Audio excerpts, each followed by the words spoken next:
E ali Zaqueu então se levanta num ato fenomenal, porque Jesus não precisou revelar para ele o seu pecado.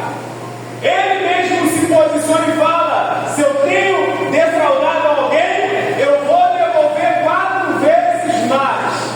E aí Jesus vira para ele e fala: a salvação chegou na tua casa. Ele diz assim: ó, esse também, aleluia, é filho de Abraão. Ou seja, o meu pai não me rejeita. Sendo que Zaqueu, ele era alguém que era judeu. Aqui não. Nessa história que hoje que nós estaremos falando, é de uma mulher samaritana. Alguém que era tida pelos judeus como uma pessoa impura, como alguém que não merecia ouvir a palavra de Deus. E no texto que a gente leu, a palavra de Deus diz que era necessário passar por Samaria. Existia uma rota normal dos judeus. Eles circundavam a província de Samaria, não entravam em Samaria, eles passavam por fora, seguindo o Vale do Jordão em direção ao norte. Os judeus não gostavam de passar por Samaria, pois eles achavam diziam que aquela cidade era uma cidade impura. Mas Jesus disse: é necessário passar por Samaria. Nem sempre o necessário é o que a gente deseja fazer. Nem sempre o necessário é o que a gente deseja fazer. Quem gosta aqui de tomar injeção? Ninguém gosta de tomar injeção. Mas é algo que é o quê? Necessário para que nós venhamos a ter saúde. Então Jesus Cristo está dizendo: não é bom passar por aquele lugar, mas é necessário, porque ali tem alguém que está precisando de ouvir uma palavra. Ou seja, Jesus está nos ensinando a não fazer acepção de pessoas. Eu entrando aqui pela comunidade, passei pelos meninos, chamo de meninos. Estavam ali reunidos, eu entro no meio e falo: boa noite, que Deus nos abençoe, porque é necessário falar. Não é porque eles estão portando fuzil que eles não podem ter a oportunidade de ouvir que Jesus ama eles e que Jesus quer mudar a vida deles, porque Jesus nos deu essa lição, que é necessário passar por Samaria. Passar por Samaria não é um caminho agradável a nenhum judeu. Os judeus samaritanos não se davam bem, mas era necessário Jesus passar por lá, porque Deus havia agendado para ele um encontro com a mulher de Samaria, que estava vivendo uma vida irregular. Neste encontro aconteceu um diálogo íntimo e importante para a vida daquela mulher, que salvou a muitas pessoas, por amor a mim e a você. Deus cria uma ocasião para que nós venhamos ouvir a palavra dele. Mas o judeu, ele se sente superior. Ele acredita que aquele que não é judeu não tem que ter o mesmo valor. Por isso que Jesus, quando ele chega para aquela mulher e pede a ela a água, ela se assusta. Apesar de que era normal para um viajante que estava com sede passar e pedir de beber. Lembra? Lá em Gênesis capítulo 24, versículo 58, Abraão manda o servo dele ir buscar uma mulher para se casar com Isaac. Ele já estava velho. Esse homem chega no poço. Quando ele chega no poço, ele pede água para uma mulher. Por quê? Era algo natural. Ela também não era judia. Mas aquele homem pede. E aquela mulher dá de beber ele, dá de beber os camelos, porque era algo natural. Mas ali naquele particular, aquela mulher é uma mulher que já estava acostumada a ser desprezada. Aquela mulher é uma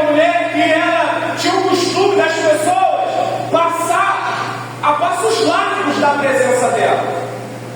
E muitas vezes a gente vê isso na nossa localidade, dentro da nossa igreja. E muitas vezes você é uma pessoa que estava na mesma posição outrora que a samaritana, mas quando a gente recebe a Jesus, parece que muitos de nós nos tornamos superiores a todos os outros. Mas hoje Jesus me trouxe aqui para dizer para você, nesse culto de missões, que é necessário passar por Samaria. Jesus vai criar situações para que você venha anunciar a palavra àquele que as outras pessoas estão desprezando, porque ele também é filho de Deus e merece ouvir a palavra de Deus. Então Jesus, ele passa por cima de alguns costumes daquele tempo. Não era normal para os judeus falarem com uma mulher judia. Não era normal.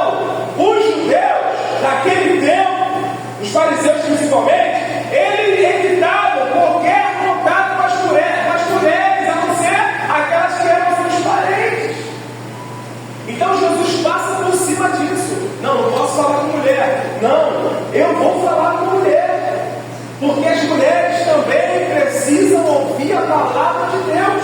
Outra coisa que Jesus passa por cima é que ele teve contato com o samaritano. Na opinião dos rabinos, todos os samaritanos eram ritualmente imundos. Então Jesus passa por cima de mais uma situação para levar a palavra para aquela mulher. E pela terceira vez, ele está ensinando as coisas do céu, do reino, para uma mulher. Os fariseus, eles preferiam queimar a Torá. Era os judeus. Eles preferiam queimar a Torá do que entregar na mão de uma mulher. A Bíblia, eles preferiam queimar a Bíblia do que pegar a Bíblia e entregar para uma mulher. Então Jesus passa por cima dessas três situações, desses três costumes da época, para se comunicar com aquela que estava necessitada de uma vida nova.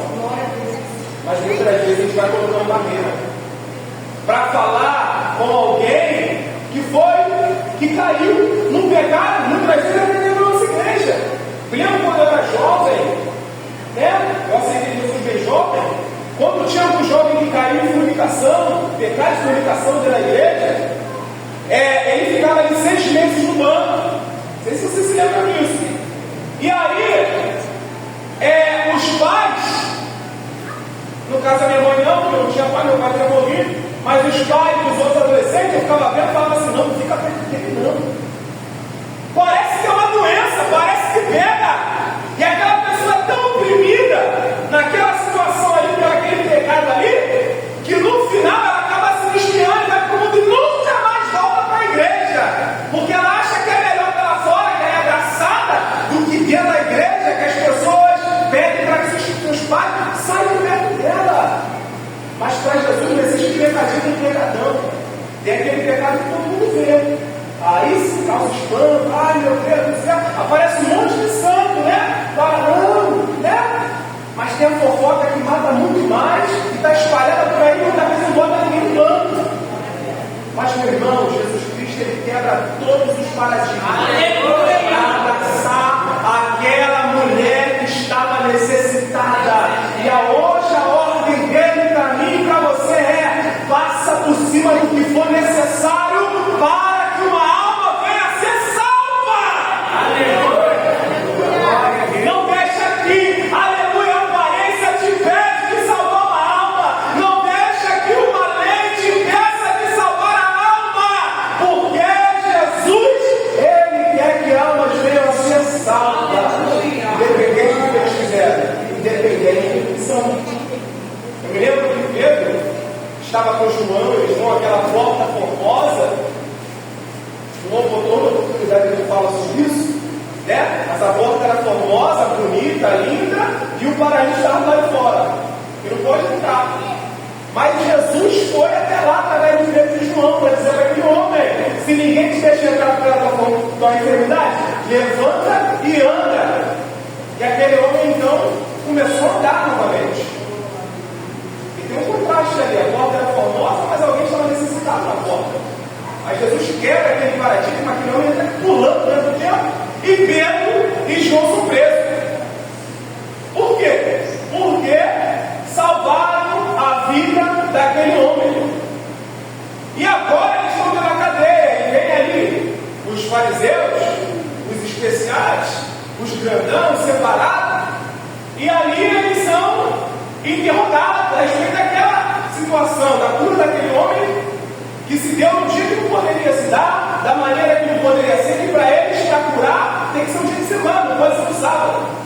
E ali, aquele homem estava ali, não tinha o que eles fazerem, e eles pedem para Pedro e para João parar de falar do nome de Jesus. O que eles falam?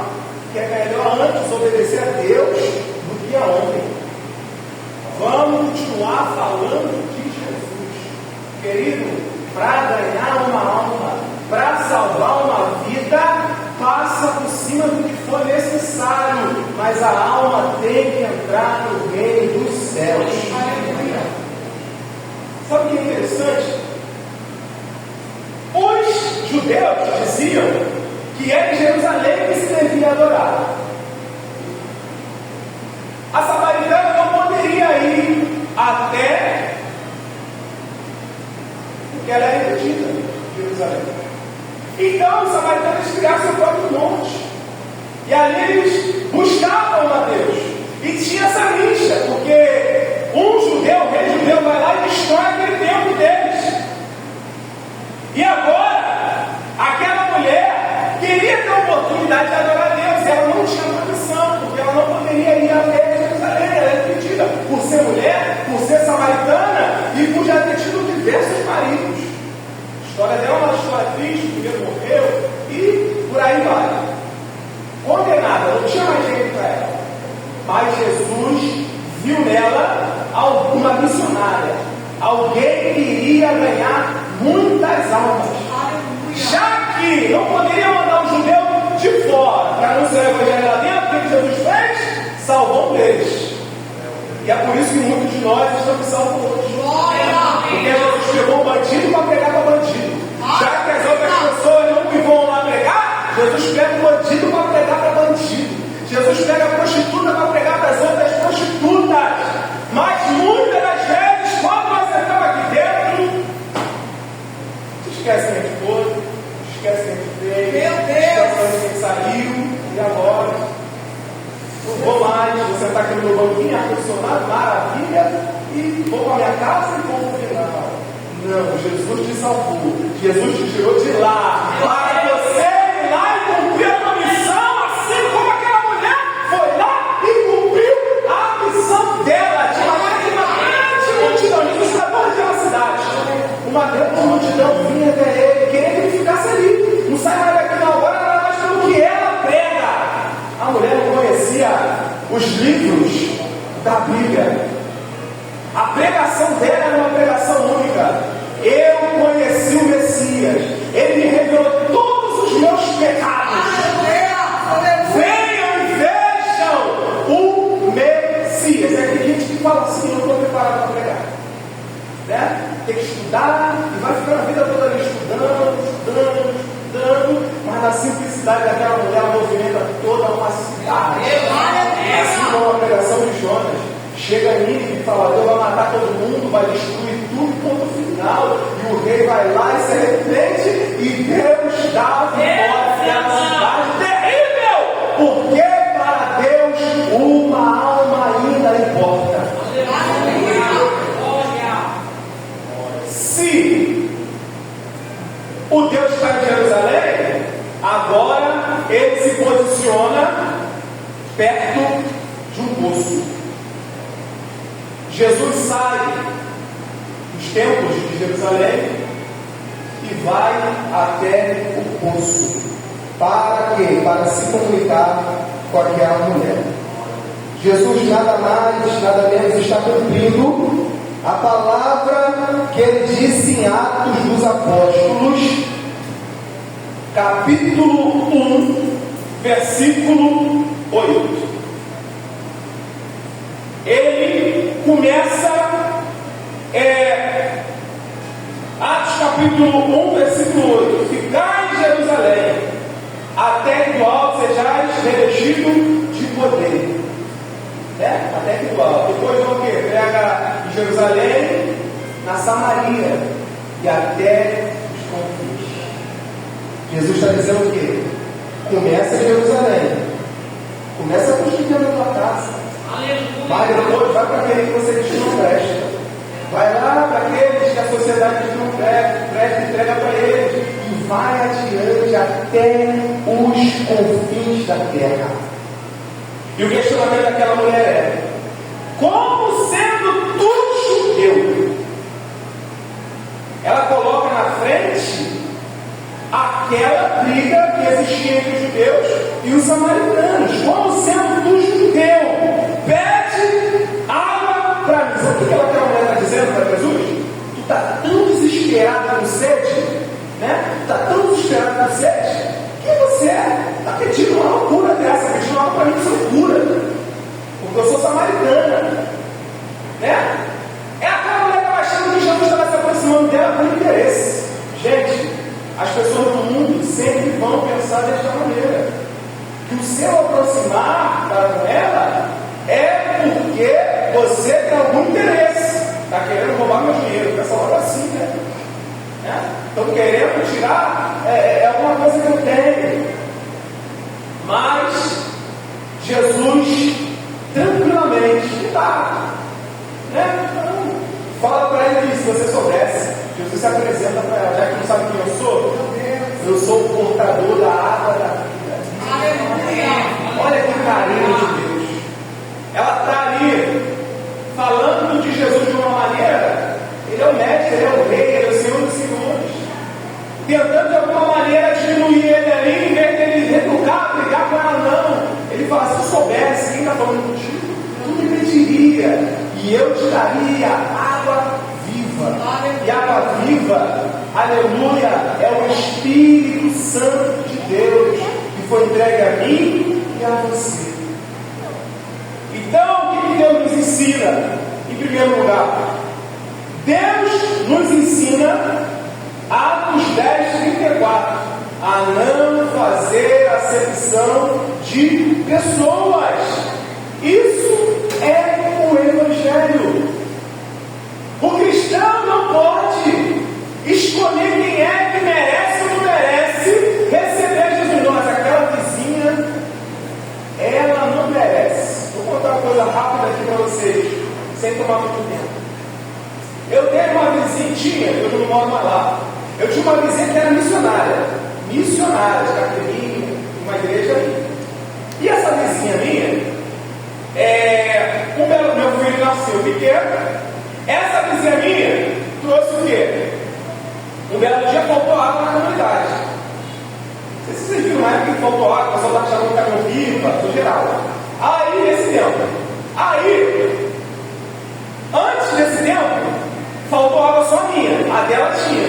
Aí meu filho acabou de nascer, minha esposa ainda no trabalho de resguardo ali. E aí o que teve que acontecer? Eu fui falar com um rapaz que mexia com a água da rua, porque lá não pagava água, agora eu pago tudo. Glória a Deus, mas antigamente não pagava. Né? Eu sempre falei para Deus: eu quero pagar água, eu quero pagar luz. Eu falava, Deus, a intenção de ter uma casa melhor, não é? Mas amém, glória a Deus. E aí o rapaz que mexia com a água da rua falou assim: ó, para puxar a rua para tua casa é R$950. E na época, filho nasceu, fralda, não tinha dinheiro. Aí ele falou assim: mas se você falar com a sua vizinha, ela não é crente com você. Ela falou assim: eu vou cobrar só o trabalho para mão de obra, porque o campo dela vai ser muito bom. Só vai engatar aqui e pronto. Aí eu: tá bom. Aí ele precisa falar: deixa eu falar com ela. Foi lá falar: tinha que ficar.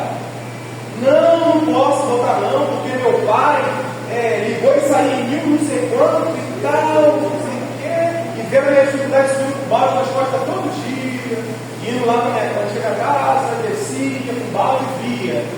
Aí sabe o que aconteceu? Jesus é tão lindo que o cara falou assim para mim: Maicon, nunca mais vai cair água por esse cano aí, porque esse cano aí foi meio desativado, não sei aonde aí, era o cano antigo da comunidade, ninguém usava mais, poucas pessoas, não vai vir mais água daí não. Aí quando ele falou que não vinha mais água, eu dobrei meu joelho e falei: Deus, o homem disse que é impossível, mas na tua palavra está escrito que para o Senhor o impossível se realiza. E aí fui ligar minha caixa no mesmo dia, minha bomba, quando eu liguei minha bomba, a água chorou. No mesmo dia, o cara falou que era impossível, eu só queria essa resposta. E aí passou-se uma semana e veio essa seca aí. Todo mundo ficou sem água. Mas ali em casa a água continuou caindo. Aí sabe o que aconteceu? A vizinha deu um monte de filho. Nerd, missionária. Um monte de filho, né? Sabe o que ela fez? Estava saindo na rua para pegar água, com os baldinhos na mão. Aí você pensa assim: a hora da vingança. É? A hora da vingança. A hora da vingança. Mas aí eu olho lá de cima, vejo aquela situação, eu digo para ela e falo assim: vizinha, puxa a mangueira aí, que eu vou encher a caixa de 2.000 litros. E eu enchi a caixa dela, e quando fosse água para todo mundo, a caixa dela estava todo dia cheia.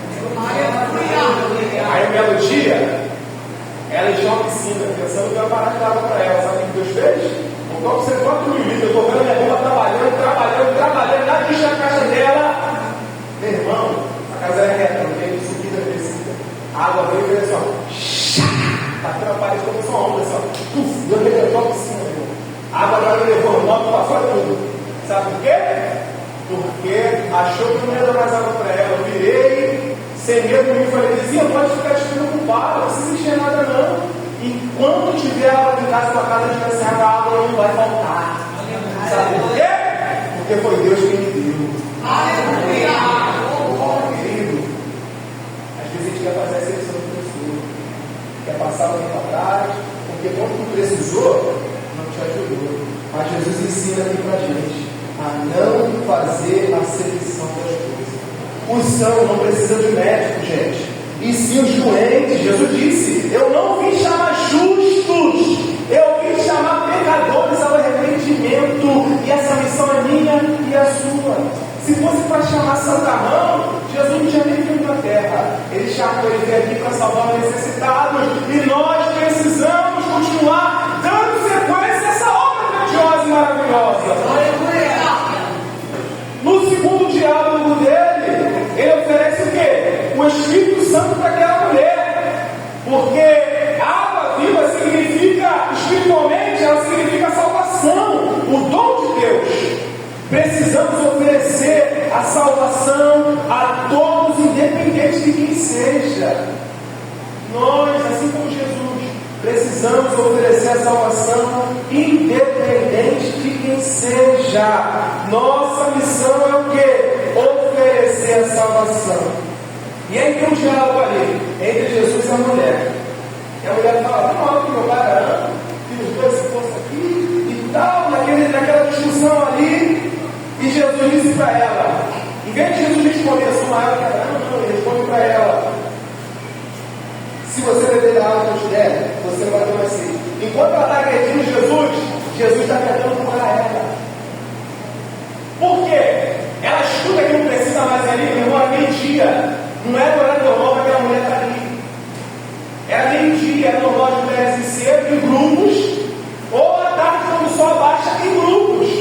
Mas ela foi naquele horário para quê? Para se esconder dos próprios samaritanos. Então ela era alguém que era desprezada pelos judeus e pelos samaritanos. Para ela não tinha mais jeito.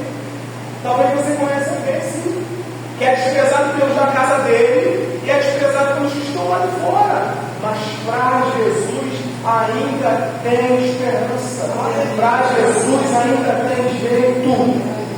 Então, Jesus fala para ela: qualquer que beber dessa água aí vai voltar a ter sede. Mas se beber da água que eu der, não vai ter mais sede. Ela vai ter dessa água, porque eu não quero mais quente. Nesse horário, nesse sol quente, não quero mais ser humilhado do jeito que estou sendo. E aí, Jesus disse para ela: ela falou: dá-me essa água, disse Jesus. Aí Jesus já começou a apertar o próximo, que agora ela já entendeu. Aí Jesus vai chamar teu marido. Ela não está apertando, Jesus está segurando, mas agora ele vai apertar ela com a intenção de salvar. Não é para humilhar. Até porque só estava ela e ele, não tinha mais ninguém. Ele não expôs o pecado dela para todo mundo, até porque todo mundo já sabia o que a mulher fazia lá em Samaria. E ela falou a verdade para Jesus. Ela disse que não tem marido. E aí Jesus fala para ela: você falou a verdade, você realmente não tem marido. Se ele tivesse 5 que está contigo agora, não tem. Olha o que Jesus faz, né? Às vezes ele nos quebra, às vezes ele nos humilha, às vezes ele joga a verdade na nossa cara, aquela verdade que não quer ouvir. Ele joga na sua cara, na minha cara, para quê? Para te matar? Não, é para te salvar, é para te transformar, é para te ganhar, para te colocar aonde ele quer que você esteja. E agora, aquela mulher mostra para Jesus o coração dela. Ela fala assim: a princípio ele era judeu, que não tinha balde para pegar água. Ela não, agora já fala: veja que tu és profeta. Já começa a entender o processo. Já começa a entender. Não é mais qualquer judeu. Não é mais um homem que está pedindo água porque está com sede. Não é mais um homem que está pedindo água porque está cansado. Agora ela reconhece: veja que és um profeta, viu da parte de Deus. Por ali já poderia se encerrar o discurso, mas não. Jesus dá continuidade. E ela abre o coração dela, bota aquilo que estava na mente dela, o real problema que ela estava passando, que Deus de lá do céu, e fala: poxa, eu quero adorar, mas os não deixam adorar. E dizem que tem que adorar em Jerusalém, como é que eu vou entrar lá? Eu sou samaritana. E aí Jesus fala: está chegando o tempo que nem em Jerusalém, nem aqui no monte que vocês escolheram, nós que somos no monte, eu não tenho aqui para não escolher mais, vai se adorar, mas o Pai está procurando os adoradores que adoram ele de espírito e verdade, independente do lugar, independente da situação. E aí cria uma chama de esperança no coração daquela mulher. E aí, irmão, aqui eu vou encerrar, acontece algo muito lindo. Ela diz assim: eu sei que o Messias está vindo. E quando ele vier, ele vai me explicar tudo, sabe o que estava acontecendo. E ela já imaginava que ele era o Messias. Só que ela queria que ele falasse. Jesus, para poucas pessoas, se apresenta como Messias. Herodes perguntou: você é o Messias? E Jesus não respondeu. Você está dizendo. Mas para aquela mulher não. Humilde, desprezada, jogada fora, ninguém queria saber. A família já não. Jesus virou para ela e disse: eu sou o Messias. Aleluia! Glória a Jesus. Queridos, Glória a deixa eu Deus. dizer que nós cristãos temos que aprender muito. Eu falo porque, graças a Deus, eu estou numa subcongregação que nós abrimos, que era na casa da mãe, nós abrimos ali, lá em Brasília. E eu estou lá na subcongregação e a gente vê cada situação, cada pessoa necessitada. Então, com propriedade, eu digo para você: lá entra cracudo, lá entra traficante, joga lá no chão e entra para assistir o culto. E pode sentar em outro, você está no melhor lugar. O negócio é aquela coisa ali na frente. Já liberando o traficante que já voltou para casa, saiu lá no meio do carro, lá na boca para resolver a situação. Então, temos experiência para falar isso. Todos precisam ouvir que Jesus salva, que Jesus cura, que Jesus liberta. Se Jesus te tirou do lugar, de um lamaçal do pecado, uma situação complicada, você tem que acreditar que as outras pessoas também vão sair pelo poder de Jesus. Eu trabalhei durante 3 meses com um membro da nossa igreja, tinha um casamento completamente diferente, que ele era viciado em drogas. Era um presbítero, afastado, mas que vinha para a igreja e saía, vinha para a igreja e saía, tinha uma palavra, tem uma palavra abençoada. Já tinha tentado tudo com ele. E eu me posicionei ali para tentar mais uma vez, virar para mim e falar assim: mas não tem mais jeito. Já tentei, já vi se ele está fazendo. Meu irmão, eu levava comida na casa do cara, todo dia. Fazia um culto na casa dele. Botei ele de volta para casa, que tinha casa, mas estava morando na rua. Botamos ele para casa, cortamos o cabelo dele, meus irmãos, cortamos o cabelo dele, começamos a dar esperança, a Bíblia, culto, vamos para cima todo. Pregava muito. Um belo dia, eu levando comida na casa dele. fazer comida para mim e fazer uma comida para ele. Eu faço comida. Vou fazer para mim, fazer uma quentinha para ele e mandava chegar na casa dele. Deus me deu uma casa de 130 mil na época. Sem gastar um centavo. Aleluia. Sabe por quê? Porque eu ajudei um necessitado. Até hoje eu estou na bênção. Por quê? Porque eu abri mão daquelas pessoas que estavam dizendo que não tinha mais jeito, não ia dar em nada. Eu estava perdendo tempo para fazer a obra do Senhor. Deus fez uma prova. Eu peguei e ele me entregou. Então, meu irmão, se você quer receber algo de Deus, faça o seguinte. Não olha, mas já tentei, já precisamos trabalhar na vida dela. Tenta você, porque de repente através de você essa pessoa vai ser transformada. Talvez é você que estava precisando chegar para a vida dela ser mudada, ser até Jesus, sair da sua zona de conforto, para ir pregar para alguém que não merecia, segundo os judeus, ouvir a palavra de Deus. Imagine eu e você, que nós viemos a cumprir essa missão. Que Deus em Cristo nos abençoe. Glória a Deus. Pode dar uma glória para os trabalhadores. E alguém para Jesus nessa noite? Tem alguém que ouviu essa palavra e deseja aceitar Jesus como Senhor e Salvador? Tem alguém? Glória a Deus. Até o final do culto, você está aqui aberto, está aqui a oportunidade aberta.